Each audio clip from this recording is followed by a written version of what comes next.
అందరికీ నమస్కారం. Welcome back to our channel Mamatha Karumanchi. Shravana మాసం వచ్చేసింది. శ్రావణ మాసంలో వచ్చే రెండవ శుక్రవారం నాడున అంటే పౌర్ణమికి ముందు వచ్చే శుక్రవారం రోజున మనము వరలక్ష్మి వ్రతాన్ని చేసుకుంటూ ఉంటాము.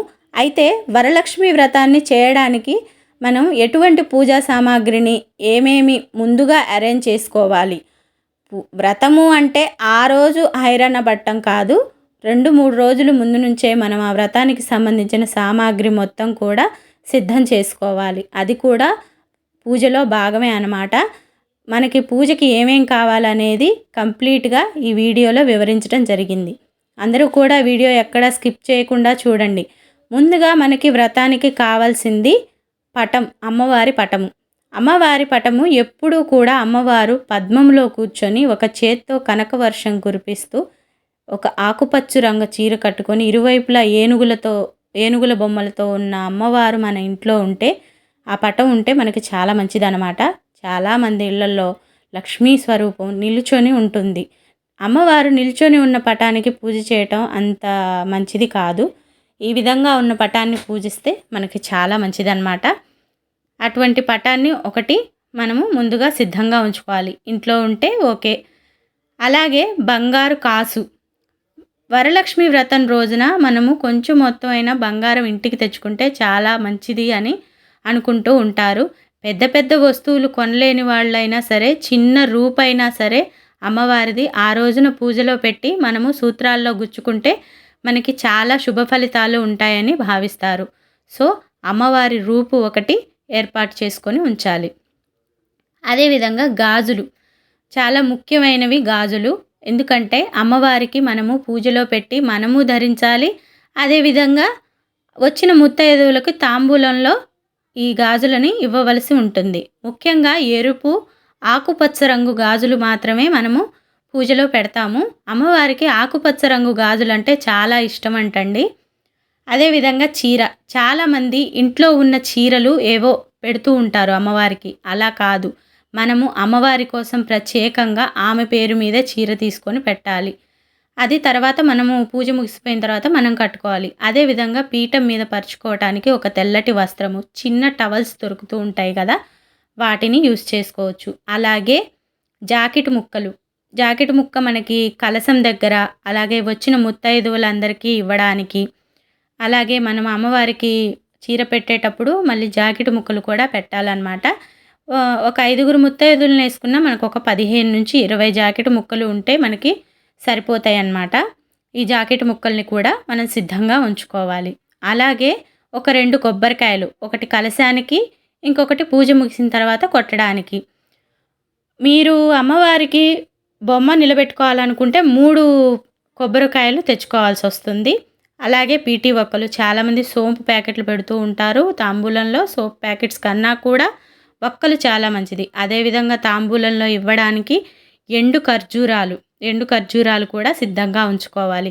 అలాగే పూజలో ఎంతో ముఖ్యమైనవి తమలపాకులు. మనం కలశం పెట్టడానికి, వాయనం ఇవ్వడానికి, తోరాలు తయారు చేసుకోవడానికి అన్నింటికీ కూడా మనకు తమలపాకులు కావాలి. సో తమలపాకులు కొంచెం ఎక్కువగానే తెచ్చుకొని ఉంచుకుంటే బెటర్ అన్నమాట.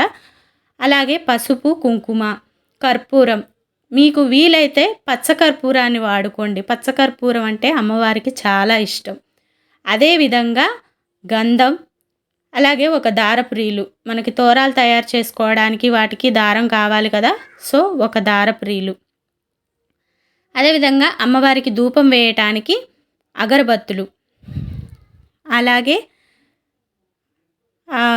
నువ్వుల నూనె కన్నా కూడా అమ్మవారికి ఆవు నేతితో దీపం పెడితే చాలా మంచిది. కానీ ఆవు నేతితో దీపం పెట్టలేని వాళ్ళు నువ్వుల నూనెతో దీపం పెట్టొచ్చు అన్నమాట. అలాగే అమ్మవారి పటానికి, కలశానికి వేయడానికి పూలమాల, అదేవిధంగా అష్టోత్తరం చదువుకోవడానికి విడిపూలు, ఇవి కూడా సిద్ధంగా ఉంచుకోవాలి. అష్టోత్తరం చదివేటప్పుడు మనం పూలు వేస్తూ అష్టోత్తరం చదువుతాం కదా, సో విడిపూలు కూడా తెచ్చుకొని ఉంచుకుంటే మంచిదన్నమాట. అదేవిధంగా 3, 5, 9 రకాల పళ్ళను కూడా మనం పూజలో పెట్టవలసి ఉంటుంది.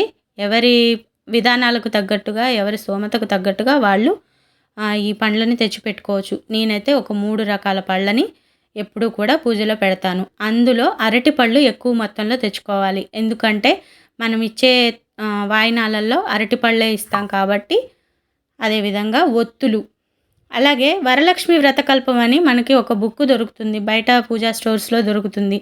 ఈ బుక్లో మనకి కలశ స్థాపన ఎలా చేసుకోవాలి, కలశ స్థాపన మంత్రము, వినాయక పూజ, వినాయకుడికి పూజకు చేయటానికి సంబంధించిన మంత్రాలు, అలాగే వ్రతకథ, అష్టోత్తరము, అలాగే మంగళహారతి పాటలు అన్నీ కూడా ఈ బుక్లో ఉంటాయి. ఈ బుక్ ఒకటి ఉంటే మనం పూజ మొత్తం శుభ్రంగా చేసేసుకోవచ్చు.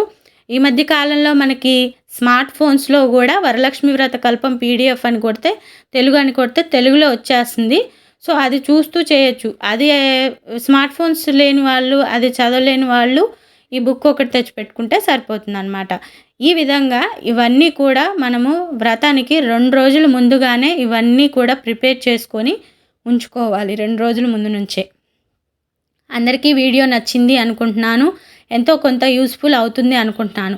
ఓకే, అలాగే ఇంకొక విషయం, మీకు ఆనవాయితీ ఉంటే ఒక కాటుకాయ, అలాగే చిలకం, అలాగే పౌడర్ డబ్బా, అద్దం, దువ్వెన, ఇవి ఆనవాయితీ ఉన్నవాళ్ళు మాత్రం వ్రతంలో పెట్టి తర్వాత వాళ్ళు వాడుకుంటారనమాట. ఆనవాయితీ ఉన్నవాళ్ళు ఇవి కూడా పూజా సామాగ్రిలో భాగంగా తెచ్చుకోవాల్సి ఉంటుంది. వీడియో మీకు ఎంతో కొంత యూస్ఫుల్ అవుతుందని అనుకుంటున్నాను. వీడియో నచ్చితే తప్పకుండా లైక్ చేయండి అండ్ మీ రిలేటివ్స్కి ఫార్వర్డ్ చేయండి. అండ్ మీ సజెషన్స్ ఏమన్నా ఉంటే కామెంట్ సెక్షన్లో కామెంట్ చేయండి. అలాగే కొత్త వాళ్ళు ఎవరైనా ఛానల్ చూస్తుంటే ఛానల్ని తప్పకుండా సబ్స్క్రైబ్ చేసుకొని సపోర్ట్ చేయండి. Thank you so much for watching.